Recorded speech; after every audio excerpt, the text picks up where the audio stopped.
Hello, everyone. Those who are joining online and those who are in the room. Today we are hosting another session of the International Lecture Series on Sustainable Mobilities. It's our pleasure to introduce our guest speaker today, Lela Rekhviashvili, who is from Leibniz Institute for Regional Geography. Lela is one of the prominent researchers who works on and from the perspective of post-socialist Eastern Europe and Eurasia, and her research focuses on infrastructural developments and contestations around capitalist accumulation.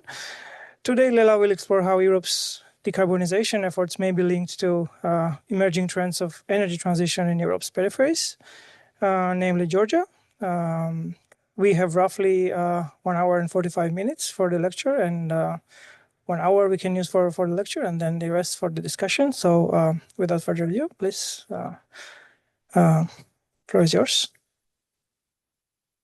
And Harald and everyone, I'm so honored and humbled to be here with you, to be talking and sharing with you today, and also to be part of this quite brilliant series of lectures that you've been organizing around green transitions and mobilities. Transport and mobilities throughout the past year. In preparation for this lecture, I must admit that I either rewatched some of the lectures that I was attending online before, or I watched some of them first time, and I understood how valuable resource you have been collecting by pursuing these lectures. That also for me feels like really big honor to be part of those ongoing discussions. When Georgi and Harald first reached out to invite me, and I understood that I could speak for an hour, I thought, oh my God, that's boring. What can I talk for an hour? I will bore people. And somehow then I ended up preparing a presentation that I'm not certain I will manage to truly discuss in an hour. However, I can promise that I will stop talking in an hour. If anything is left, we will also have the discussion time where through the questions I can also articulate if there is anything that I wanted to share with you and didn't manage throughout the lecture. I must emphasize that I don't even know how I managed to put together a presentation that is more than an hour, because my brain has not been always with the presentation, especially the past days. With everything that has been going down in Middle East, it has been really tough, really hard. I also come here from Germany, where I reside and live and work. A country which has been not only denying, but in various ways supporting the genocide. I also am a citizen of Georgia, the country that I will be talking of, or from where I will be talking throughout this lecture. Which again, now that I'm talking about the war and being sincere of my vulnerability to it, right? In Georgia, we have upcoming elections. What we saw in past days was that Georgia's existing ruling government has pulled out pictures of devastated Ukraine and put them in contrast to pictures of not war-torn infrastructures in Georgia, saying, say no to war and choose us and choose peace.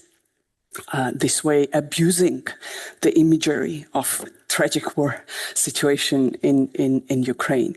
And while this speech might not be so directly talking to the war and devastation and genocide that we are sadly quite helplessly witnessing these days, I do believe that the types of crises that we will be discussing today are very much also related to the type of direct violence that we also observe globally.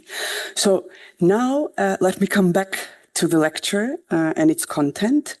As you can see, I will be talking of connecting mobility and energy transitions and seeing class politics of green transitions from Europe's peripheries. I mostly represent here work done in the scope of Commode project. I'll talk about it in a little bit, a bit more. I come from, or I work at Leibniz Institute for Regional Geography. This is a very nice, very collegial research institute, mostly focusing on Eastern Europe, based in Leipzig. The work that I will be discussing here is also very much drawing on collaboration of small horizontal collective in Georgia that I've been part of, called Fair Energy Politics Collective. So, because I fear, but also I use this strategy very often to tell you the argument in advance, but I also do it now just in case I will need to stop before I plant, so that you know how the story will end.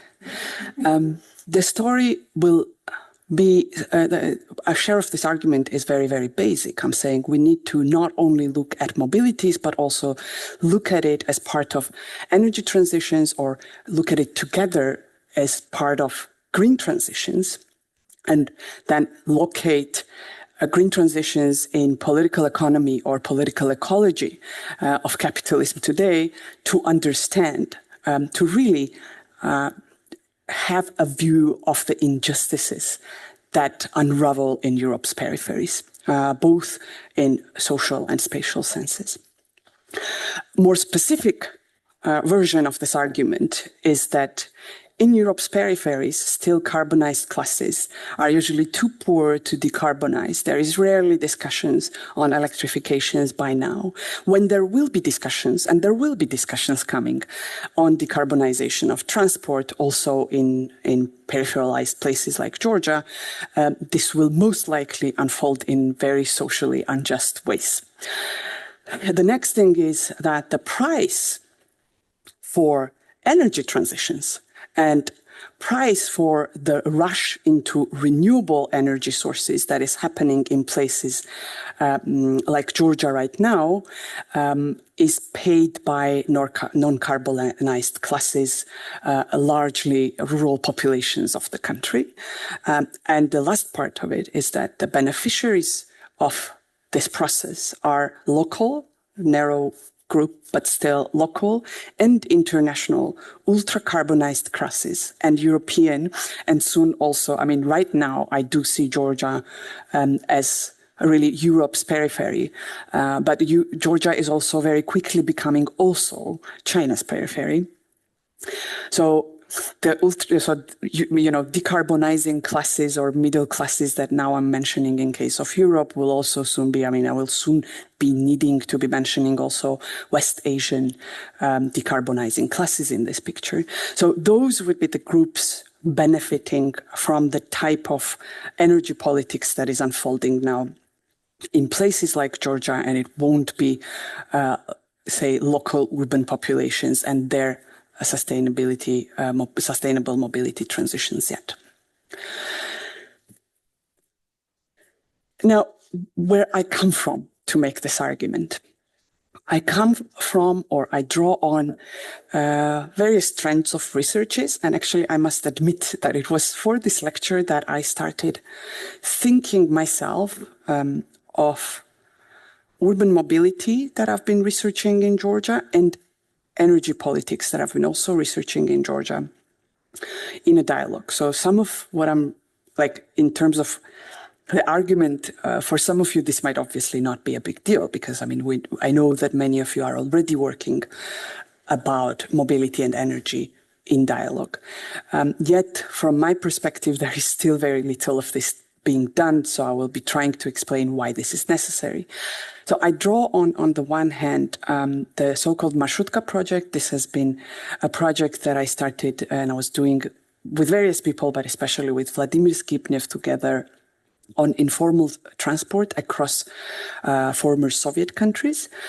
Then my research went into also looking into actual public transport reform in Tbilisi, and that is part of the so-called Commode project, contentious mobilities, rethinking mobility transitions through decolonial lens. Actually, Madina Tlostanova's work, your colleague's work, has been very inspirational for us for coming up with this project and while pursuing this project. And the last part is Fair Energy Politics Collective, work. And this line of research in my personal research biography actually appeared through very personal activist side of my existence. I myself come from the Rioni Valley, a bit upstream from where the struggle that I will be discussing with you happened. But so in 2020, I became one of the people participating in the movement against a large hydropower plant in Georgia. I was part of Fair Energy Politics Collective. This was like a small 10-person group, which was then part of the broader movement against this particular hydropower plant. And that drew me in, sucked me in, and I quite strongly am staying here into understanding the politics of energy and especially of renewable energy in Europe's peripheries. So from there, to come back to say why I want to connect mobilities research more strongly with energy-related research, is my concern with how concerns about mobility transitions are currently being articulated. And again, I must emphasize the lecture series that you have been pursuing here has been really an antidote to some of the uncritical attitudes in transport research or sustainability research. And yet I have to articulate the trouble with this research lines again by claiming that currently, when dominantly troubles with mobility transitions, especially in Europe, are being discussed, the first and foremost biggest trouble is that there is little reduction in mobility CO2 emissions. There is little progress. There is little progress in decarbonizing. I brought one of the very visible, say, representative articles here that would summarize European mobility, social science and humanities, mobility and transport researchers' attitudes. And this is very clear that what they worry about is how does social science and humanities research contribute to mobility transitions or decarbonization that currently is portrayed as proceeding slowly. And of course, there is also rightful anxieties about right-wing backlash against transitions. I was discussing with some of you how in Leipzig past year, the Christian Democrat Party made it their goal to undo in elections to claim that they need to undo the little biking infrastructure there is in the city. The second aspect of mobilities research that would discuss the trouble with mobility transitions is that it's fairly unfair, and I subscribe with a lot of the articulation of social and spatial injustices and also class injustices that are discussed in relation to mobility transitions within Europe. There is extra line regarding the mobility workers or car industry workers that usually skips mobilities and transport research, but is very prominent in sociological and political economic examinations of mobility transitions. And yet, my own contribution to this discussion would be to say there is actually very little discussion on how currently mobility transitions, very often narrowed down to decarbonization, are being pursued. And to look at its actual fringes, how is it going down in the peripheries? And there is still very little discussion on fundamentally colonial extractivist character of green transitions. So to remedy that, I suggest that we need to really talk more on connecting mobility with energy transition, so talking of green transitions as one phenomena, and discussing where does the energy for electrification come from, where does mining and extractive activities take place, who are the people that suffer this, on which terms the extraction is taking place. And of course, you know, we know that some of the extraction is not done well, but sometimes it's reduced to appendix that, oh, well, we know somewhere it's unjust. But it really is a bigger picture of green transitions rather than a smaller picture of big transitions. Then, very banal thing, but I do think we need to also in mobilities research talk more about capitalism alongside mobility justice. So we need to ask, what do green transitions mean for capitalist crisis? And what does unfolding of green transitions under capitalism mean for transitional justice? And last, we need to think of green transitions more from peripheries. So what that would mean, in my understanding, would be to think green transitions from global south and east, and really ask which humans and other natures are cheapened, exploited, appropriated, and devastated in the service of green transitions. And what would it look like to, so I will be basically trying to give a glimpse of what would it look like to seriously take a view from peripheries in the discussions on green transitions. And I just love this book. Actually, it's a collection of key scholars, in this case, Latin American scholars' thoughts on extractivism, neo-extractivism, and the role of green economy in survival of capitalism. And what you can see through this quotation is that quite early on, I mean, this is already 2013, there are writings even before, quite early on, the South had diagnosed that green transitions would be in service of saving capitalism. And this is by now it's not mainstream, right? It's still a thin share of critical research in political ecology, critical geography that will circulate this argument, but there is repeated understanding and acknowledgement by now that green transitions have come to serve saving of capitalism rather than saving of planet from the devastation that capitalism brought about to this planet.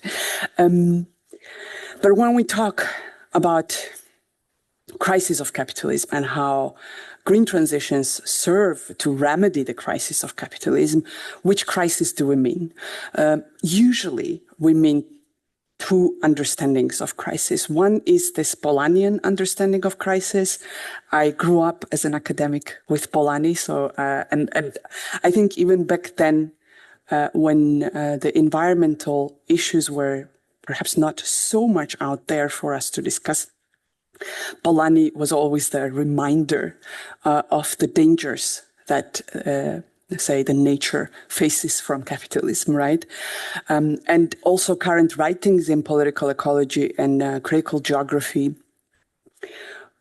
very much draw often on Polanyi to talk of how commodification of Polanyi, what Polanyi calls fictitious commodities, land, labor, and money, leads to devastation of these commodities, and how it is impossible to allow for their reproduction within the capitalist mode of accumulation.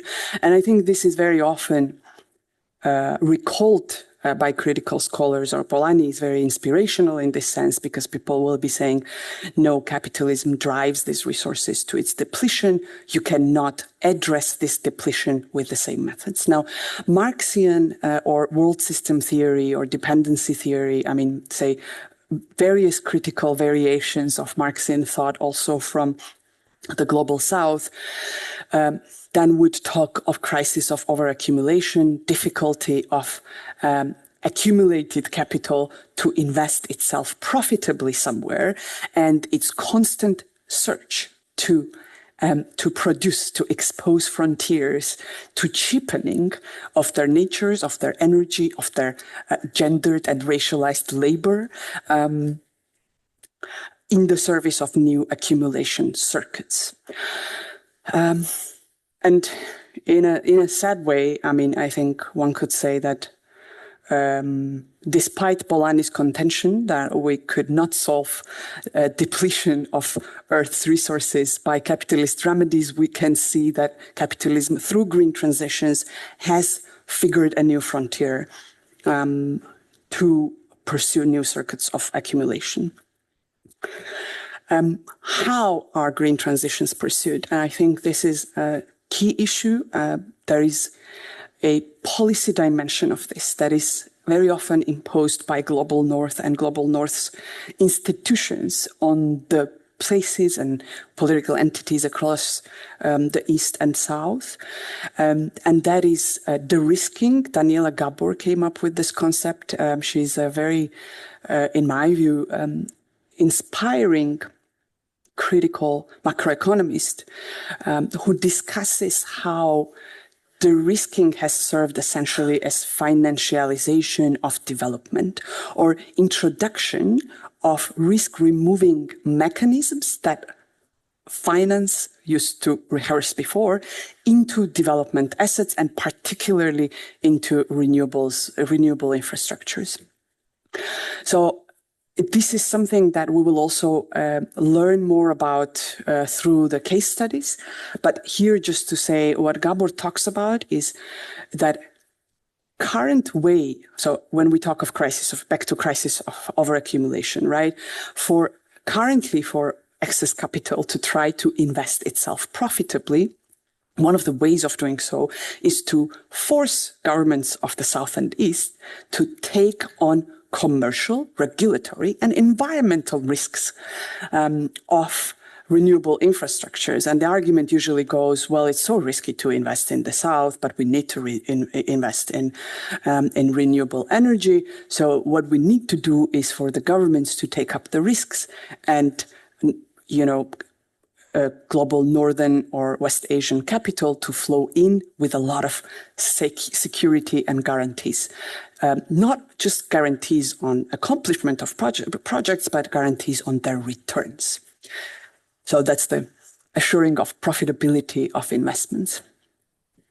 And what are the consequences? And this is a key aspect, perhaps, of thinking of green transitions.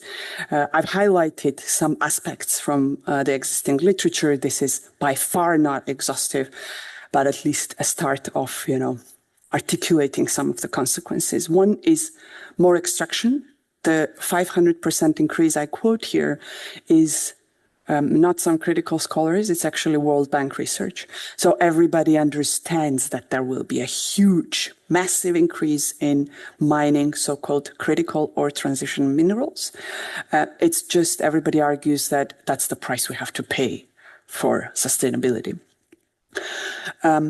Then there is social and environmental consequences. The study I quote here by Sovakol draws on up to 200 research articles that discuss up to or over 300 cases of contentions around green transitions. And what they observe over and over again is enclosures, social inclusion, encroachment and devastation of environment, and entrenchment of sociospatial inequalities. The next one is heavy drawing on racialized and gendered labor. And the last one, and one could say the summary of these consequences is replication or reimagination of colonialism and extractivism as key driving principles of our global world ecological order, right? As a consequence, then, we see in critical literature really proliferation of concepts. I brought here this one citation as I found them very useful in classifying these various concepts that we actually use to articulate colonial and extractivist character of green transitions. And on the other side, I wanted to highlight that there is some of this vocabulary also already being articulated in within Europe, right? The Sacrifice Zones for Sustainability is a new 2003 study, some of you might know, also actually discussing mineral extraction in Finland, Sweden, Portugal. And then the other cases are Latin America, which also highlights how little actually Eastern Europe, both, say, semi-peripheral EU member Eastern Europe and peripheral Eastern Europe that I would see, South Caucasus and Southeast Europe, non-EU member Southeast Europe is missing out of usual picture. Yet, when I talk of proliferation of resistances in the face of green transitions, there is actually upcoming research also on say, again, semi-peripheral and peripheral Eastern Europe, where you can see not only research on mining lithium, which is this type of something that very immediately instigates solidarity, because at least I imagine many of us are, or even broader publics are aware of the dangers and harms of mining and extraction. But also there is increasing research about places like Hungary, where you don't have perhaps mining, but what you have is Europe's largest electric battery plants. And this research is fascinating. I cannot discuss it in detail, but I can only recommend it to understand how in Hungary, essentially Chinese battery producers build the factories for largely German and broadly European car manufacturers and their demand for electric batteries, basing on rather Russian cheap energy. And now it is, say, places like Georgia in their imaginary are being linked to Hungary, and we will be talking about this more, this kind of green energy corridor that is supposed to start in Azerbaijan, and I wonder what will be green about it, and go through Georgia and go under the Black Sea to Romania and Hungary is imagined in the future as fueling green transitions that should serve Europe's manufacturers with electric batteries, drawing on supposedly sustainable energy coming from farther east. So to address this trouble, at least where I would side my solidarities would be to say that we cannot address the trouble with green transitions with unsettling the most sustainable forms of life and with the existing growth and capitalist paradigm that we are still living. And to capture, say, the socio-spatial dynamics of these processes, I'm drawing, and this kind of first slide that I was showing you, right, the class dynamics and spatial dynamics of green transitions is very much basing on this recent study on that kind of develops this language of class politics of green transitions. I don't want you to think that I take it way too seriously, I must say. This is very schematic and very basic at this point, but I think it's a useful start to schematically, to simplify the story of green transitions in favor of naming straightforwardly and in a simple manner who will be paying for green transitions and who will be benefiting from green transitions. So just to articulate it a little bit more, what the authors propose with this green transitions necropolitics framework is that we are witnessing through green transitions the emergence of four classes. The richest 1%, who is already currently carbon consumers at 15% share, quite fairly outrageous, and apparently the projections would show that their share only will be increasing. Then the decarbonized classes, that is the richest 10%, both in global north and in East Asia. And I think this is a very eloquent way they phrase it, right? That this is the class that addresses self-emissions while reinforcing production-related emissions elsewhere. And then you have the still carbonized classes, and I think for peripheral economies, this is, say, this type of lower middle classes are very prevalent, let's say, or there is a lack of decarbonized class, let's say, to the least for a place like Georgia. And the uncarbonized classes, which are, say, the least consumers of carbon and the most affected by energy transitions. And this green transitions necropolitics story very often emphasizes that there is and will be class struggle around this. And I do think that there is already huge range of struggles around this. They're so far invisibilized, but I don't think they will be invisibilized for too long. I mean, again, we can come back to discussion of what happened in Serbia, because I think this was really this kind of, it made to the news that the whole country, across the whole country, you had this huge mobilization, and the European Union said, no, but we should go ahead. Even though you fought so much against this, we kind of need to go ahead. So the struggles are already there and they will be exploding and making it more and more to our news. And in a way, I will today also be discussing some of these struggles. But first, before I get to the energy struggles or energy-related struggles, I can share with you some of our research on Tbilisi mobility transitions. So what happened to Tbilisi was that Tbilisi was, up until this 2018, for say 2 decades, and is actually still a very car-dependent, hugely polluted, very unlivable, I would also say, city at this point, which started this turn to sustainable mobility planning.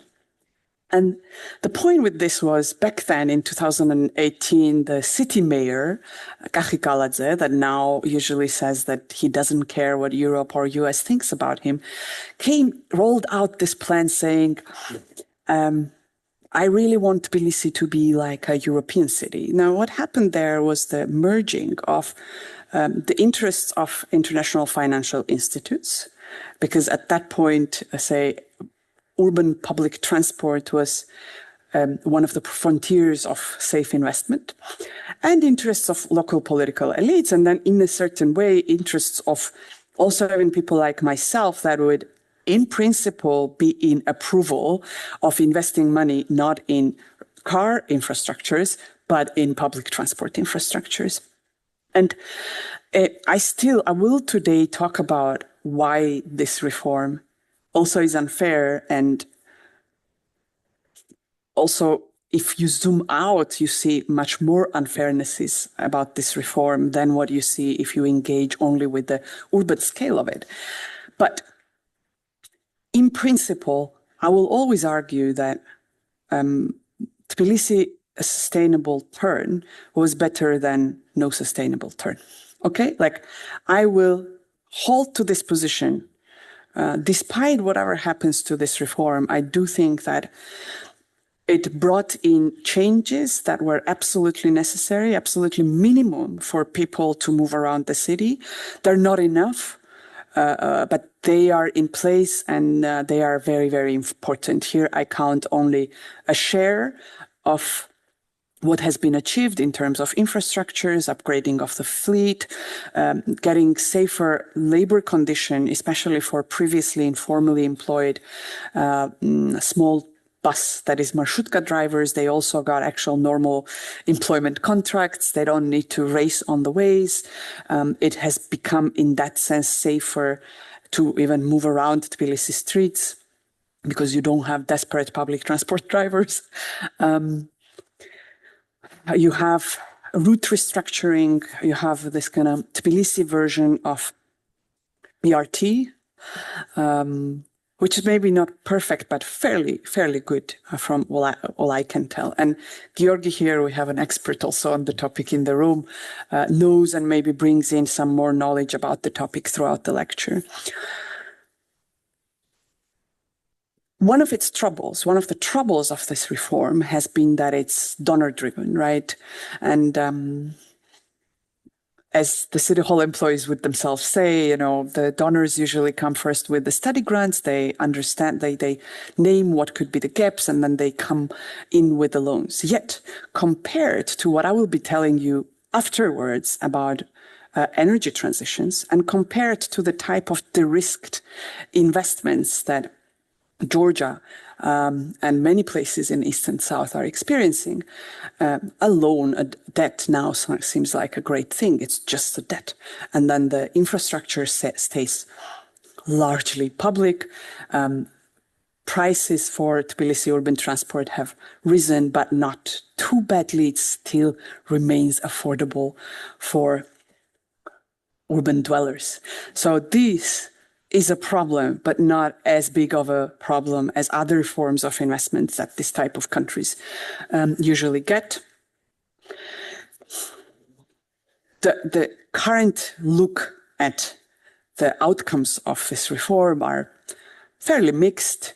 Cities still overcrowded. The one type of social contention that happened around this reform was that actually middle classes freaked out, and whole media and large share of political classes, right? Both opposition and in government have been quite against public transport because it really, I mean, is not a mobility mode for middle classes and upper classes especially. Therefore, again, professionals like Georgi and myself would publicly always position in favor of Tbilisi's sustainable transport reform. Yet the groups that are supposed to be benefiting from existence or improving of public transport are rather silent groups, like they don't have political voice that is heard in public political discussions. Yet what I would argue is that the biggest injustice that we could think of when thinking of Tbilisi's sustainable transport, urban transport turn, is that there have been absolutely no connections established with the ongoing energy transitions, which is massive in Georgia. So Georgia is now saying they need to become electricity, so renewable electricity, like based on renewables electricity exporter. And there has been absolutely no discussion on electrification of either public transport or personal vehicles in its capital, right? So this disconnect, I would say, is the largest share of the injustice if you zoom out of what's going on just in the city. To understand this injustice, we also need to remember, and I think this is another side of big injustice about Tbilisi, that Tbilisi actually had a huge network of trolleys and trams. And, you know, this kind of more anti-Soviet attitude infused positions on this would be like, yeah, but public transport was also bad in Soviet Union. I'm like, yeah, but there was so much what one could now call sustainable public transport in Soviet Union. And let me share the map that my colleague Vladimir Skibnev and his colleague Indira created back in 2015.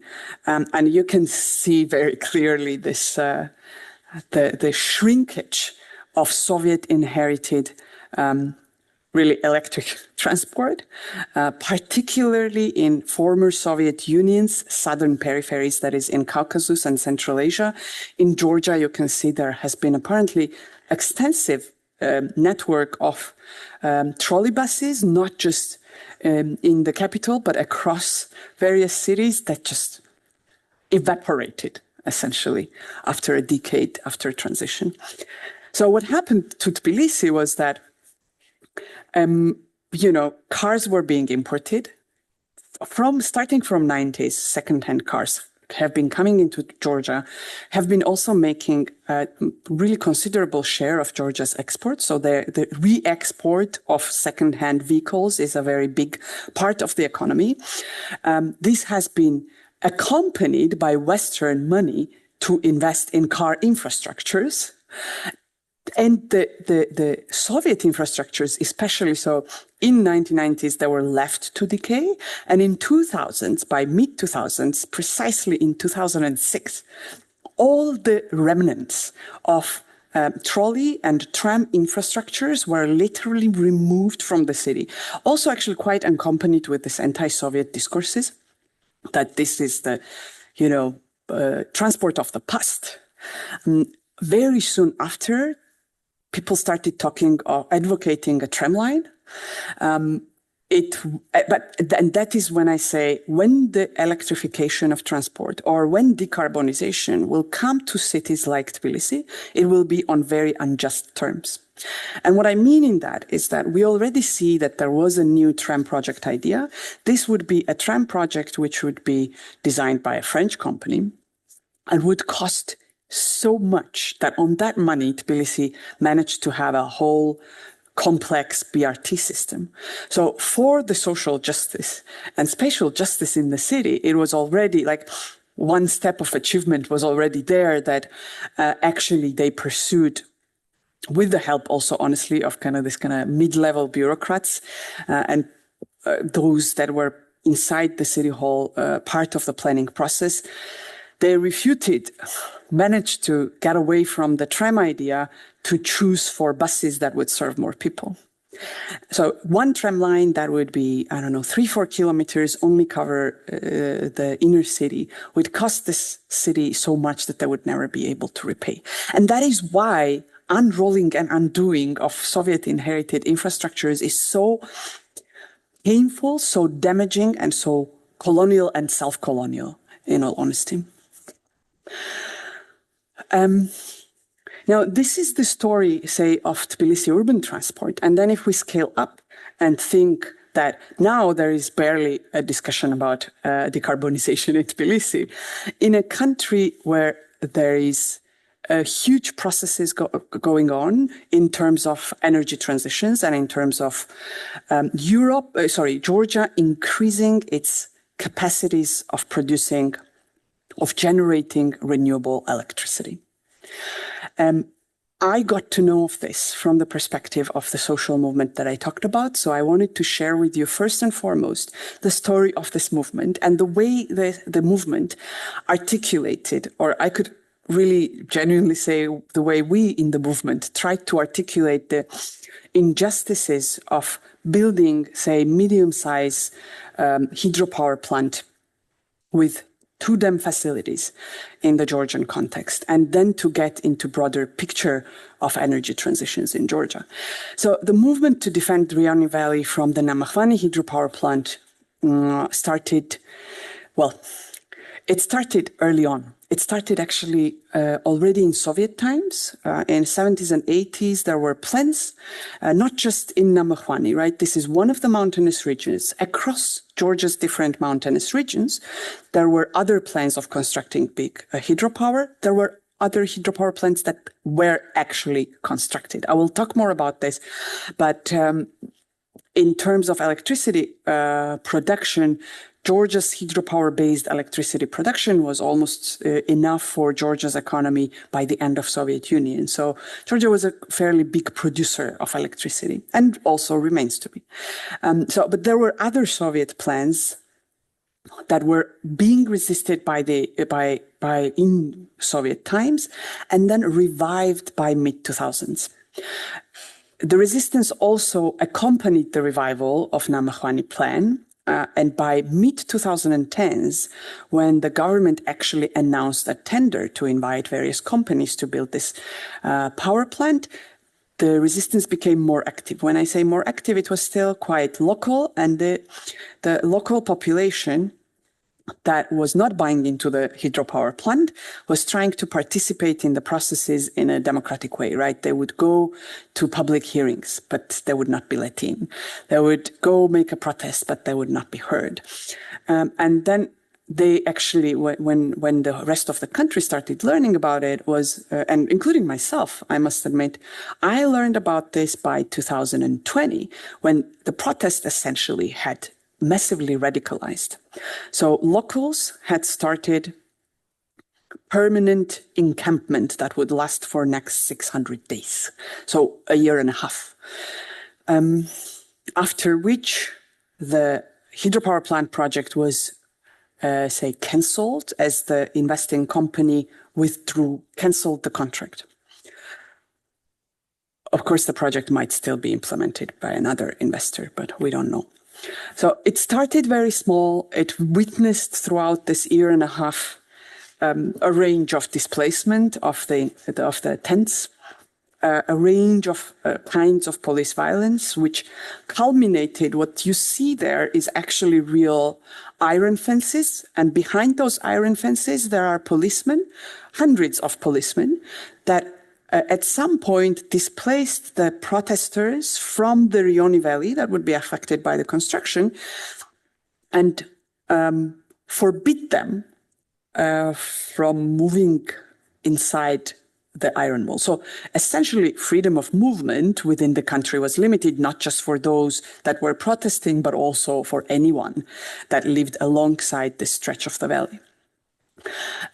And yet the movement was actually quite successful in navigating these repressions. And with every repression, they managed to gain more support. And they really managed to then hold a range of huge demonstrations in the nearby city, Kutaisi, and also in Tbilisi.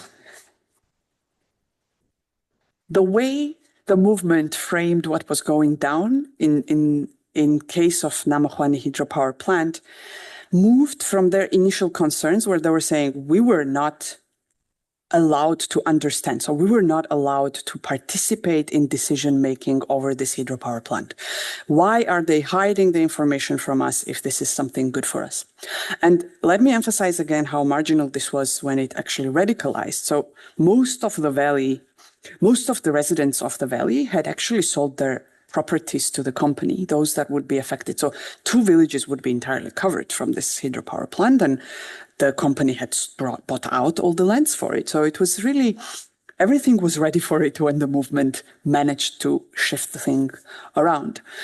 But over time, the movement really articulated that this was a very colonial project. And they said, well, we shouldn't be treating our government as if it was a government because it acts like a colonial administration. And I think it was not just a claim that it's a colonial project and it's a continuation of certain colonial dynamics. It was really like, this government has no popular sovereignty here.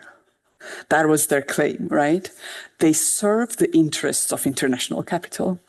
And this aspect of the struggle became really very obvious in early 2021, when in the light of so much mobilization, we actually got the contract of the hydropower plant leaked.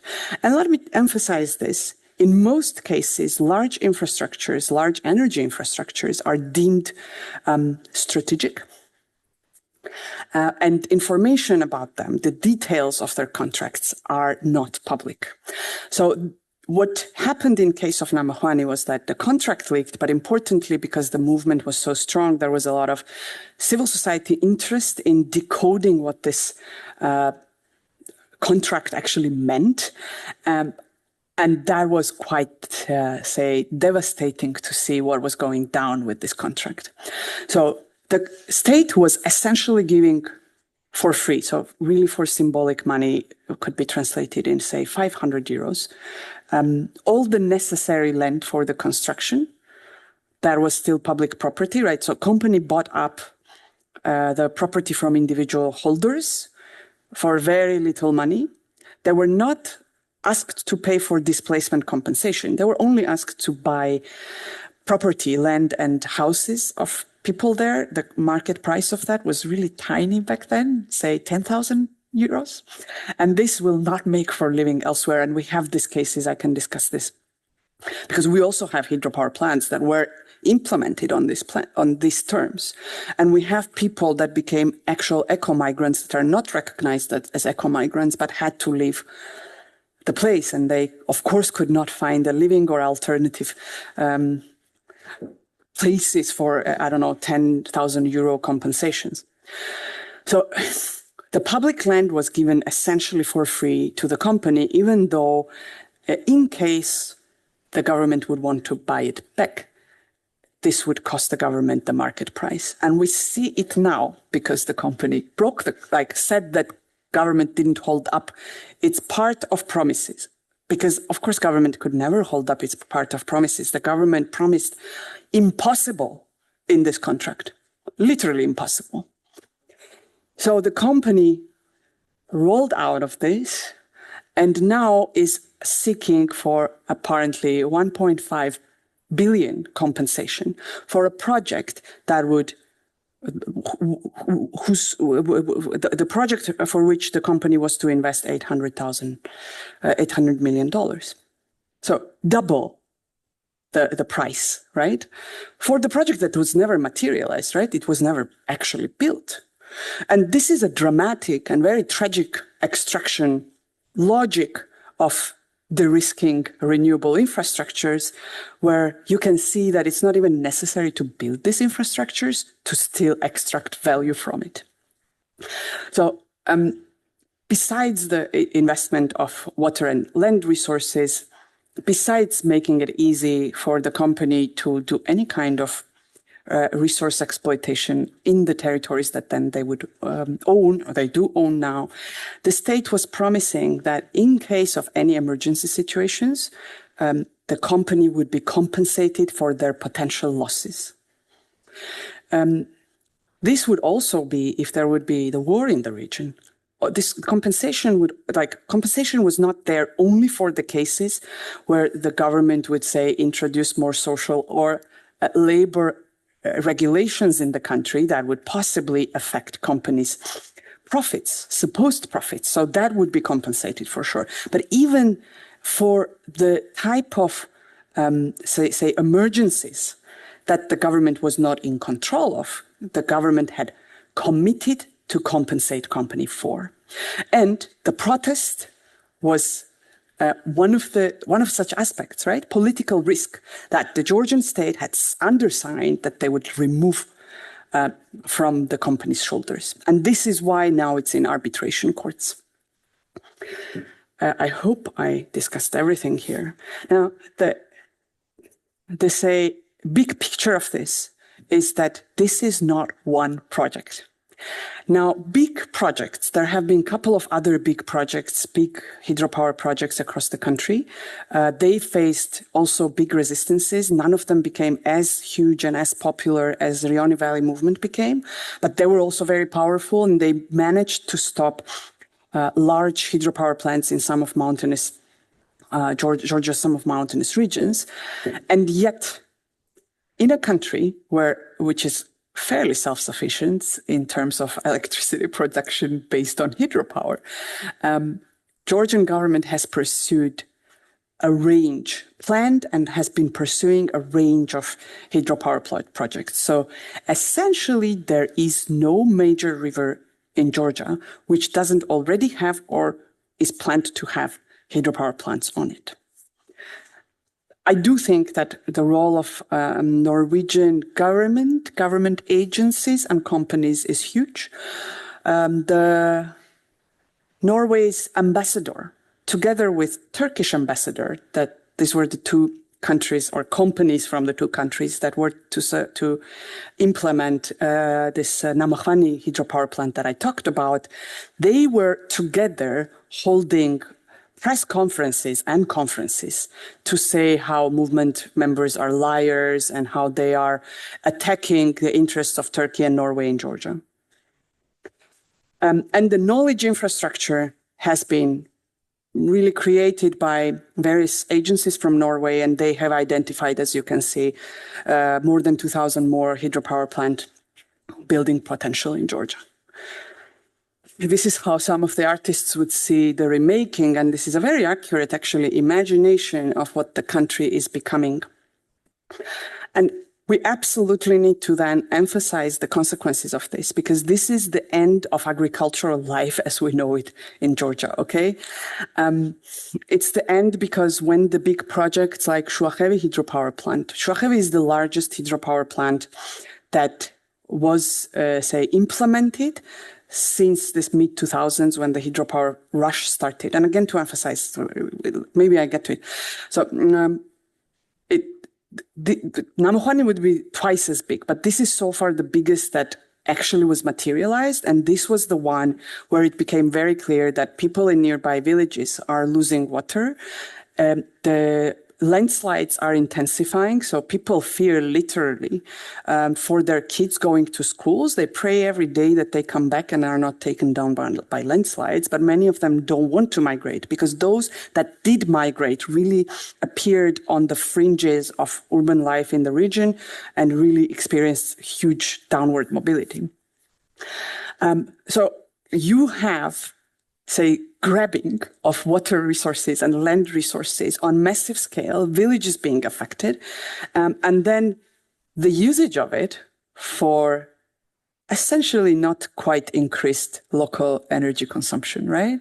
It was increased due to crypto mining. The picture that you see there is actually a small hydropower plant, and right there also a crypto mining plant. Just next to it, okay? This is one of the most extractive activities you can imagine because it is like really cheap electricity and no value stays behind.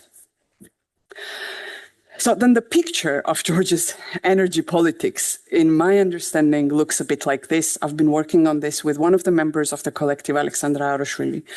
So as Georgia salt. Pretty much like in terms of what I told you about Tbilisi case, right? That the pre-existing Soviet infrastructures were either first let decay and then were unrolled. In case of energy infrastructures, Georgia inherited up to 50 hydropower plants, which still cover most of Georgia's local demand. They privatized all of this because Georgia was one of those Europe's peripheral economies that was highly dependent on foreign direct investment. Currently, Georgian government takes pride in it, but it's ridiculous. Almost up to 10% of Georgia's GDP is foreign direct investment. So what happens to you when you privatize all Soviet infrastructures is that you need more foreign direct investment and you start privatizing nature. And this is the story of renewables that matched up very well with Europe's, and really hydropower in Georgia was largely first, as some of my Georgian colleagues in civil society working on the topics, Mamuk Aguilava, he's also amazing doing research on this. He calls it hydropower was desacralized by World Bank in mid-2000s. So it was World Bank and IMF that supported Georgian government to come up with greenfield hydropower infrastructures as a developmental solution to Georgia's situation. It was EBRD, so European Bank for Reconstruction and Development, and EIB, so European Investment Bank, that were initially the hugest supporters of hydropower development in Georgia.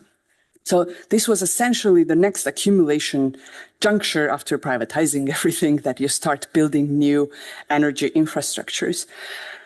Where it ended up, I think we learned quite a lot from the Namajuani case.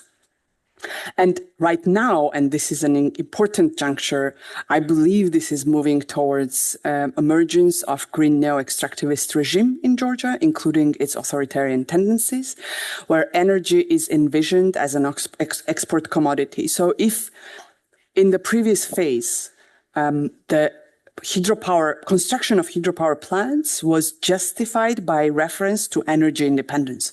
So the government would say, we need more energy as to avoid dependence on Russian energy. Now that we know, and this was also obvious before, electricity consumption in Georgia hardly grew over time, especially household consumption, barely also industrial consumption. What really contributed to the growth of consumption was crypto mining. As soon as a huge crypto mining company withdrew from the country, right now already Georgia became an electricity exporter, net exporter of electricity, right? But now there is a new imaginary and new frontier, and that is becoming a hub, energy and trade transit hub between Europe and Asia, that I believe is driving Georgia towards this kind of green neo-extractivism. And just there is this momentum there, right? After all our fights, after really public politicization of how bad these hydropower projects are or can be, there was really a moment of policy, say, stepping back. This is just one person, very important person, right? The advisor of back then Prime Minister and former Vice President of European Investment Bank, by early 21, declaring that, you know, the era of big hydropower plants in Georgia is over. And at that point, Georgian politicians were also changing their discourses, and importantly, most importantly, European Investment Bank and EBRD were changing their discourses about hydropower. Now, what happens next is really Black Sea submarine cable project. What stands behind this is, of course, Russia's invasion of Ukraine and energy crisis in Europe. And then you can see Black Sea submarine cable project as one of many projects that Europe has been pursuing to somehow desperately address its energy crisis. And Georgia is only one of the cases where this is externalized on peripheries in East and South in extremely painful ways. So, introduction, by the end of 2022, and European politicians talk about this as, you know, green energy corridor, as a renewable, sustainable energy resource. Just to imagine the construction, how much the construction of such infrastructure would cost is already sounding very unsustainable. But what this has triggered is really return of all previously contested and slowed down or cancelled hydropower projects back on the government's agenda. Now, government was saying already, as this was announced, that we will get 3 billion in new investments. Just to tell you, say in the 5 to 7 year period before 2022, the investment scope in energy in Georgian context was just above 1 billion. So they really imagined and most probably will be pursuing the renewables on an entirely rescaled scale. One of the tricks here have been promises of state co-investment in response to, critics saying, well, we don't benefit from it. Only private companies benefit from it. They're like, well, we will also co-invest. We don't know what will happen to it. But it is true that by 2024, the Georgian government has already signed 284 deals, most of it hydro, but also wind and solar plants. And if they are going to be unfolding on the same exploitative and extractive terms that the Namajuani hydropower plant has been, this is not a good news. And just do I have, 5 minutes? I think I will need even less. We can discuss this more in discussion session, but just to emphasize, in the light of all these processes, there has also been contested but still authoritarian turn in Georgian politics. I do think that this type of corridor image that they have of Georgia, that at this point is in interests of both China and Europe. If Georgia takes on this role, and if Georgia takes on the role of providing sustainable, really not sustainable, energy to fuel Europe's decarbonization agendas, I don't think that this can go down in democratic ways in Georgia, no matter who will be in the government. No matter if the current government will retain power at this point or not. I hope not. I will go to vote against them. But if this picture of entire country turning into hydropower is what will materialize in that context, then authoritarian consolidation of power is inevitable because you can't do it democratically. You can't tell massively people in peripheralized regions that their lives should end there because they need to send electricity towards Europe under, with the underwater cable. So the point is that currently politicians are understanding of their possibly a crucial role that they can play. We don't know this, right? We don't know if this scenario will hold up. Because really, again, we live in the war context in the region. Georgian government, at least so far, is trying to capitalize on the idea that there is no war yet and trying to play the corridor so that there is maybe no war in the future. We don't know if that happens. And this, I do think, gives them quite a bit of leverage still. So to come back to where we started, I think looking at Georgia from this kind of green transition necropolitics framework, again, just shows how colonial extractivist the way green transitions unfold currently in Europe's peripheries is. It shows, and I won't repeat this because I told you this already, it shows who will be the victims and who will be the beneficiaries of this project. And back to mobilities research, I do think that in mobilities research, there is an actual need of talking beyond Europe's consumers. This is very, very important aspect, and we absolutely have to continue discussing also class politics of Europe's own consumers, also peripheries within Europe's core countries. But we also absolutely have to start thinking of how this affects the fringes of European Union. thank you so much for your patience and attention. I'm very happy to now engage with you and hear your reflections and thoughts and questions.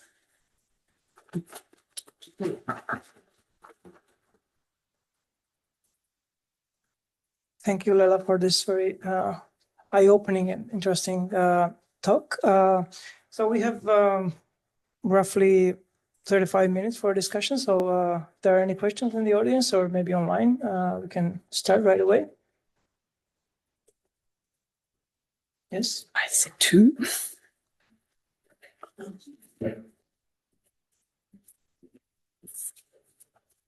Yes, thanks. Just to start out, I wonder if could you say a little bit more about those loans you talked about it kind of at the beginning in relation to those consultancies and so on. What kind of loans are these? And I think it would be really interesting to hear about.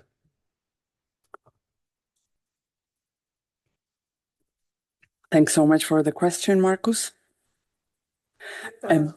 Let's collect another one afterwards. Okay. So these are the loans that Georgia has been taking to implement the urban sustainability, sustainable mobility turn, and they have been taking these to do a pilot street redesign projects, to buy fleet, to pay into also salaries, hopefully, I don't know this. But you can see here, like once you have a look at this picture, you can see that Asian Development Bank and European Bank for Reconstruction and Development have been largest donors. I must emphasize this. I do think that international financial institutions and multilateral development banks play sometimes very heavy role, especially when we look at energy infrastructures, right? But I also must say that it's also quite controversial in a sense that, or it has another side, because I mean, also people work in these places and some of them are amazing and they try to make best of the resources that they have. From the City Hall employees, from the interviews that I've had with City Hall's existing and former employees, they actually got a lot of good knowledge and support from both ADB and EBRD. Now, when I talk of, in relation to transport, this kind of coloniality of power and coloniality of knowledge, and I look at this funding possibilities or funding processes, what I can say is that the idea that locally planning expertise has rather disappeared is what fuels then dependency on external knowledge and external money.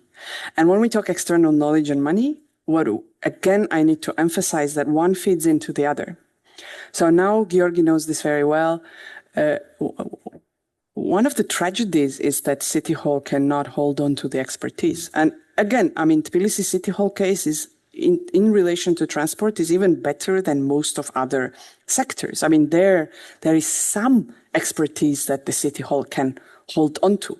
But to zoom out and then talk of political economy of this country, this is a minimal state which does not pay good salaries, competitive salaries to its own employees. So what happens is that most of this money that comes in, quite a lot of it goes out to international consultancy companies to give the City Hall the expertise. So that's the tragedy a bit of this money.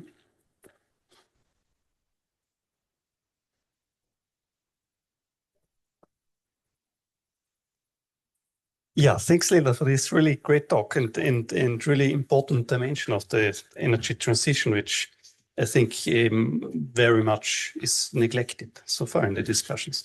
So one association I had, and I don't know how far one can push it or look at the differences and similarities, is another periphery in a sense, which is the Nordic countries. And there you have also, this, like in Norway, you have this discussion. If you look at the joint European green electricity market, this idea of the green battery of Europe. So that you have these mountainous countries, I mean, a bit like Georgia then, where you can have pump power stations and so on. Or in you know, where you also have a very critical, so even in these countries, you have frictions related to that, you know, so we sell now our hydropower to the Germans or whoever, and don't use it for ourselves and our own green transition. Or in Sweden, for example, you know, it's another case, you know, where you have then also as a result of this joint market that because of the also high share of hydropower and rather low electricity prices as a consequence, in the joint market, this means then always, you know, that the prices are set by the most expensive producer. So also there, the electricity prices have been driven up. So you have the situation, which I guess will be the same then in Georgia, that you have actually very high electricity. You have low production costs, but you have very high electricity prices, which are driven by this joint market, which is then kind of another social consequence also, and which has been critically discussed in Sweden. You know, I talk about the Sweden prices. So shouldn't Sweden decouple then also from this situation? But one difference, I think, is then really, you know, here you are using existing, or at least you had these extractivist phases much earlier, this capital accumulation in relation to hydropower, and also with a lot of social problems. But it's not like in Georgia then, where you at the same time have this privatization move, because on the other hand, you could also say, I mean, it means also that, you know, you make a lot of money from the demand in other European countries, because you can sell it at very high prices. But then, you know, it's privatized, it's accumulated. So who benefits then in the end from it? And what's the consequence then if the national or the local electricity prices go up? But I just thought it's kind of interesting probably to compare a little to this Nordic periphery and how this plays out to some extent similarly, but then also very differently. I would say this is probably a learning process. Like at this point, Georgia should already be learning from the existing consequences of joint European electricity market on, say, Nordic countries. Places like Georgia should be already looking into it and being wary of it, which is certainly not the case so far. It actually is played out very differently in a sense that, well, if Norway and Austria have hydropower, why should we not utilize our own hydropower potential? That's what they would say. I hope this will be the discourses that, because look, I mean, for people like myself that have also been part of movements, this type of critical perspective that you're sharing now from the perspective of Nordic states is very important to take back to Georgia and to have people talk about this. So far, there is no talk about this because Georgia is not yet plugged into European energy market, right? Yet there is the process of energy market liberalization that, interestingly, of course, has been always postponed, but it is slowly opening up. And again, like bringing case of Georgia closer to Nordic experiences in this sense. So I would be, even myself, happy to learn more, observe more, and be able to discuss this with Georgian comrades more. Any other questions, comments, or maybe there is something online?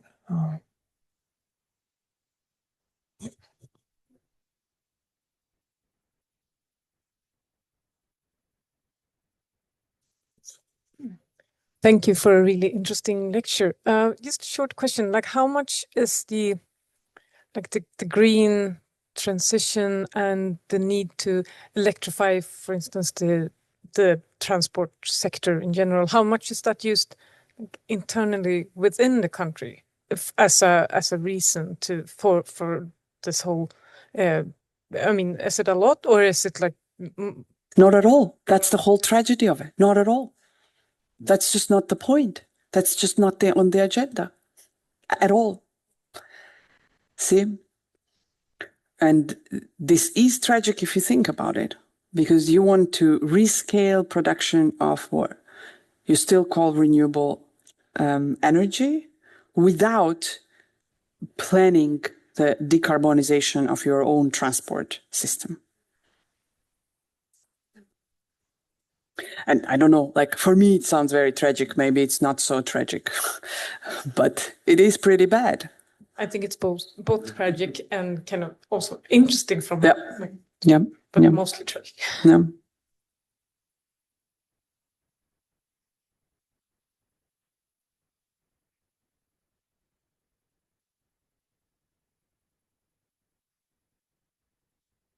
Like this, yeah. Oh, wow. Yeah, thank you.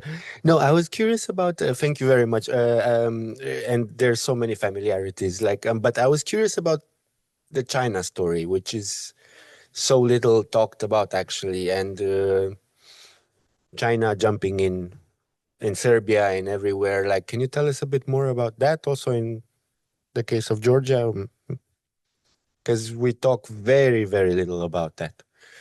Not only like investment, but also like actual, well, infrastructural, massive infrastructural energy and so on projects. Thank you. Thanks so much. I'm actually happy to talk about China, not because I necessarily know way too much about it, yet I did do also research within Georgia on China's involvement in say, infrastructure-led development in Georgia. And doing so, I had to also read up on entire Eastern Europe. There is, of course, like huge moral panic about China. China is coming and bringing authoritarianism to Europe's peripheries. It is creating East-West divides, etc., etc. But I mean, the sad part about China's participation in the infrastructure-led development is not necessarily that it's bringing something new, but it's precisely that it plays like old centers, old Western, global, Northern, imperial centers playbook again. And of course, once it plays it again, it's painful, and it might, at this particular juncture, be articulated in more painful ways, right? At this point, for example, we know how to run after EBRD and EIB, because they're this kind of European investment banks, and it's very hard to have them hear you, but there are petitions. I mean, even within Georgia, there have been cases of mobilizing against them, but there is this... at some point, I think I shared a picture from Bankwatch. There are also EU-level NGOs, Bankwatch Network, that are essentially watchdog NGOs to see how European investment and development banks are investing. So through this type of mobilization spaces, we can go after European investment banks. And it's really hard to do this in case of China's involvement into infrastructures, because it's quite,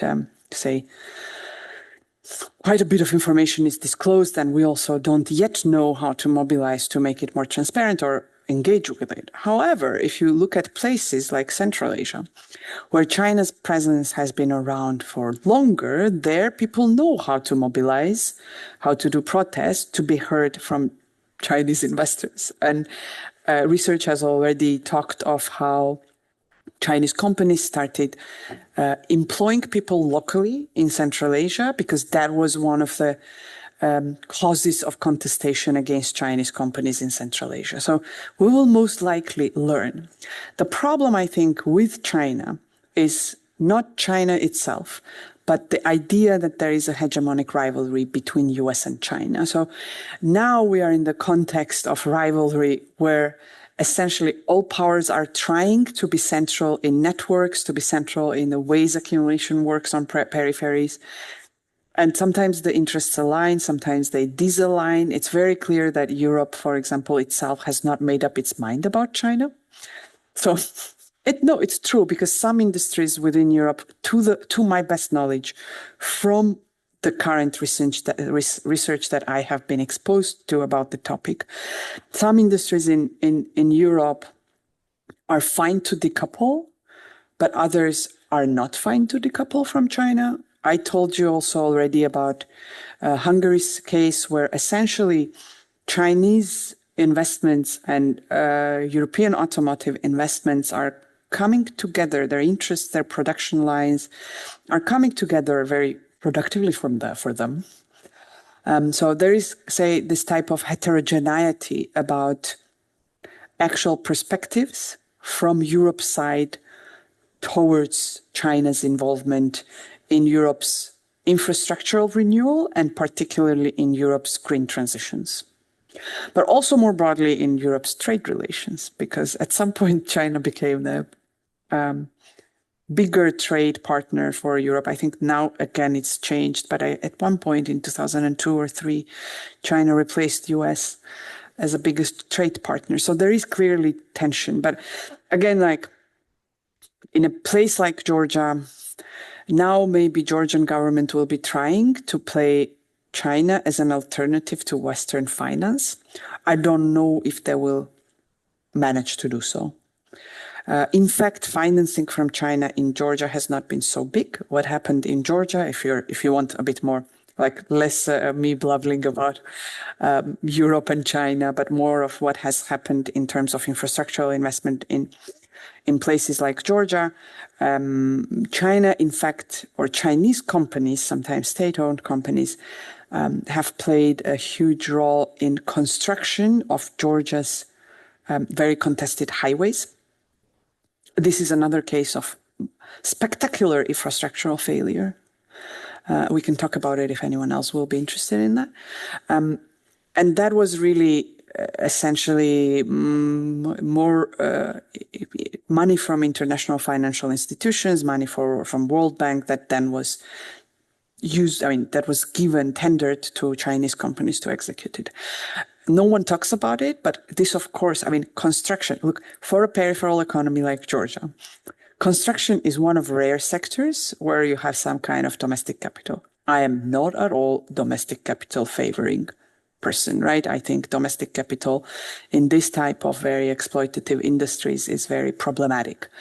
But still, I find it quite interesting that Georgian government gave advantage to Chinese companies through tendering regulations, and all the big money that has come to Georgia through loans. This kind of road construction is still loans.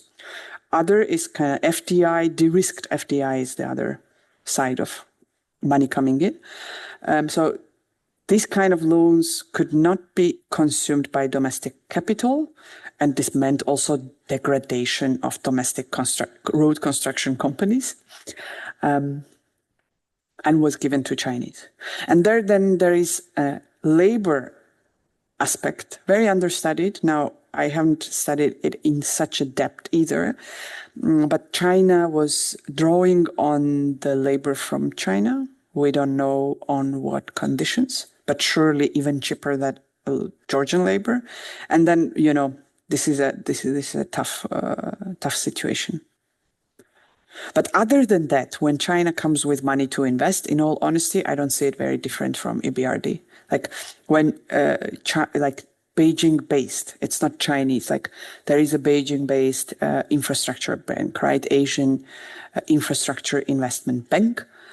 When AIIB, this bank, invests, their rules are very similar to all other investment banks' rules. Does it answer to your question? We also have an online question, which I'll just read out for you. So Tom Hawkswell writes, I know it was just briefly mentioned in the beginning of the presentation, but I'm wondering about your suggestion for dealing with the mobilization and politicization of mobility topics by the political right. Do you suggest pumping the metaphorical brakes and maybe curbing our expectations on what can be achieved in terms of transformative change in mobility systems? Or should we be doubling down and pushing maybe even harder for deeper changes, or something else in between? So the relation between both, right? It's a very suggestive, very nicely suggestive question. And I very much appreciate it, because actually it allows me to articulate this once more, that yes, we should be pushing deeper. We absolutely have to be pushing more. And just, so how do I say it? Because we face this kind of right-wing backlash against green transitions, we should not be apologetic to the injustices that green transition brings about currently. We should not defend it. We should not say greenwash it. We should not take part in this.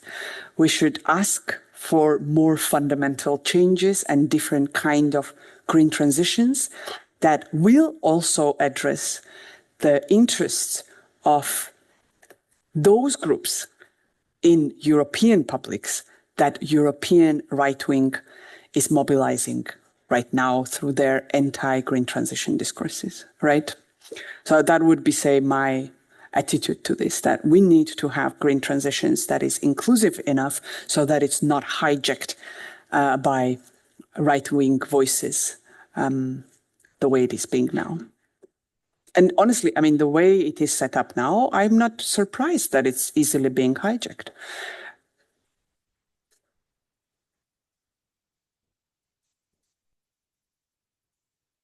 Hi.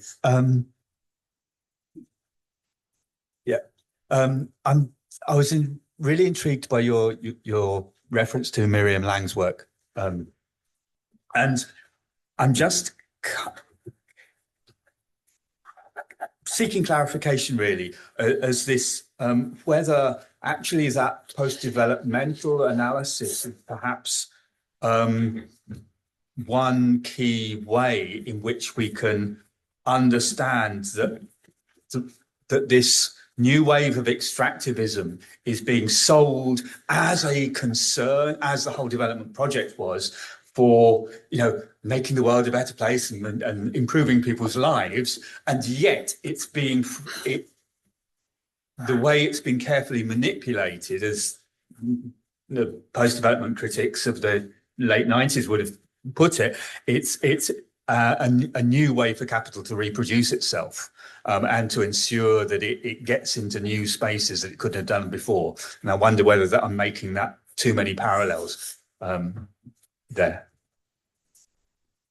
I would simply agree.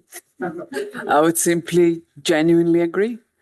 And I do think that scholars thinking of what's going on now from Latin America, because Latin America does have this very rich history of being critical to extractivism, and rich history of also being critical to neo-extractivism, where you kind of have this discourse, and this is why for me it's also very inspirational to think of Georgian case from say ideas that Lang and what this book, I mean, they also have Acosta's work, which is very inspirational for understanding extractivism and neo-extractivism. The reason why it's very important is that they deplete the argument where extractivism is just criticized when it serves international capital, but not anymore criticized when it serves some kind of national development.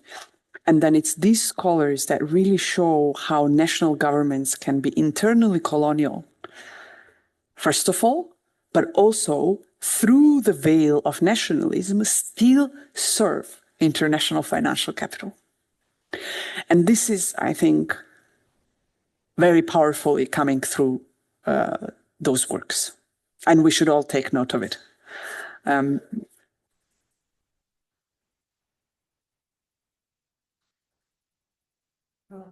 Great. Well, I have this very simple comment that I think, I mean, you highlighted it in the presentation, but yeah, thinking about the issues of justice, maybe in either in energy or mobility, I think there are also been there's also this need to kind of theorize mobilities, not only in terms of only electric vehicles or non-motorized transport, but also to think about how mobilities are used as strategies of resistance and also as strategies to, on one hand, and also as strategies for dispossession and displacement of peoples and resources. And it's kind of, especially coming from this peripheral perspective, this has been, of course, the topic of discussion, but I think that's also something that really needs to be stressed further, I guess. Again, agreed. And if you were to pursue such line of work, I would be very fascinated to hear of it. There is, I don't know if you've heard of him, Claudio Sopranzetti's work. He's an anthropologist working with mobilities. He has what I would call, I would think as quite a famous book, The Owners of the Map, where he looks at the motorcycle drivers and how they are able to mobilize within the city.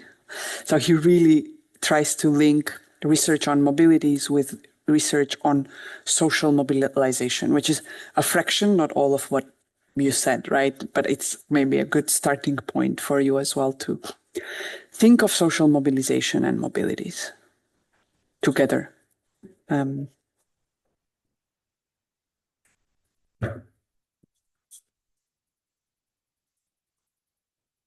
Yeah, but I mean, otherwise I have a bit more difficulties to get my head around now the how mobility then would, because you said also the link mobility, energy, extractivism now, or neo-colonial relations, which works well or good to understand in the energy side.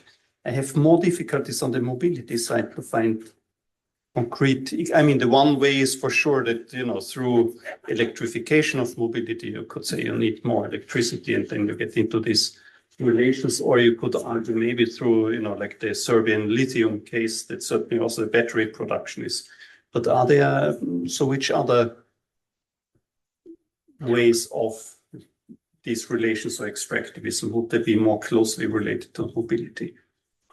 Well, at least from my side that I could tell for this lecture, that through looking at green transitions, what I argue, and this might be very basic, but I think it's very politically and socially significant to say that there is a major mobility injustice happening that we would not be able to name without looking at energy transitions. And that mobility injustice is that it's not local transport and mobility that is being fueled by locally produced renewable energy. And maybe this is too, say, easy of an argument, but I do think it's fascinating to think about it. And the other side of it, again related to mobility injustices, is that once decarbonization comes to a place like Georgia, it is highly likely that it will be unjust again, because all the technologies of mobility are, you know, done elsewhere. And then really, when we talk of mobility injustices, so we talk of public transport reform. In a city like Tbilisi, there is European Union promoting SUMPs. There is huge push to buy electric buses now. There is an industry behind this. And again, like, I will never support purchase of electric buses because it's related to fundamental social injustices at this point. Like, you need to invest more money in this, and you just can't do it, and you can't renew this fleet all the time. They just took all those loans to invest in the fleet that they have now. While the same SUMPs or same, say, European or even international networks that produce knowledge to change mobilities on urban levels in peripheral countries like Georgia, essentially, none of them are concerned with second-hand car mobility, which in the end at its baseline is producing the biggest pollution and biggest injustice in these places. And I mean, Wojciech was very right to say that we should not be like car shaming people that are actually depending on cars. But for places like Georgia, I mean, now there is not even intercity decent public transport on diesel vehicles, let alone electric cars. And introduction of, say, electric vehicles in places like Georgia will never be fair for next God knows how long. So how do I say, like, everything that is being done to peripheral countries in terms of mobility justice right now, I believe, is quite problematic in the light of also these same places being exploited for energy transitions. And what, I mean, honestly, and the solution is not just in mobilities, and that's why I think we need to talk mobilities as part of political economy and political ecology of places, that the solution is not who gets what vehicle. The solution is where does value flow.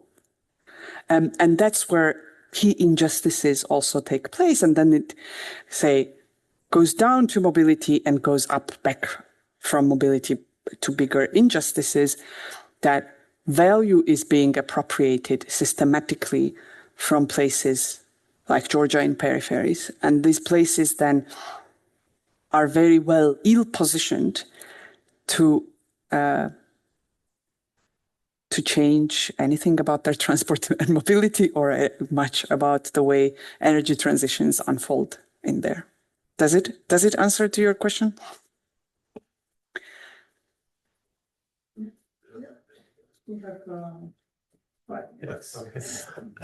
Yes, I wanted to ask just if you're familiar with the work of Sandra Masada and Brett Nielsen, Politics Operations.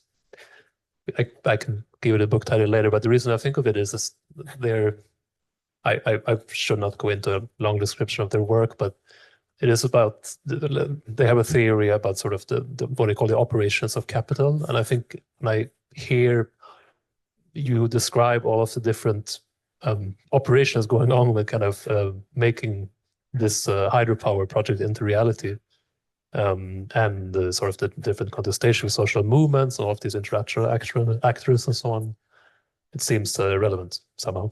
So, yeah. I would be glad to read it. I must admit, I don't think I've read this. Yeah, it's from this Italian autonomist tradition originally. Sounds marvelous. Yeah.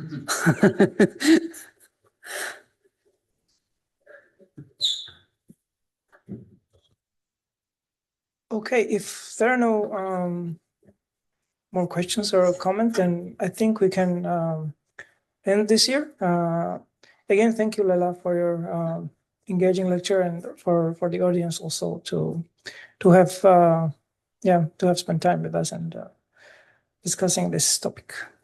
And from my side, again, really warm thanks to give me this space where we could discuss together some of this research. It's really quite fascinating for me to think of it together with you. Thank you. Cheers.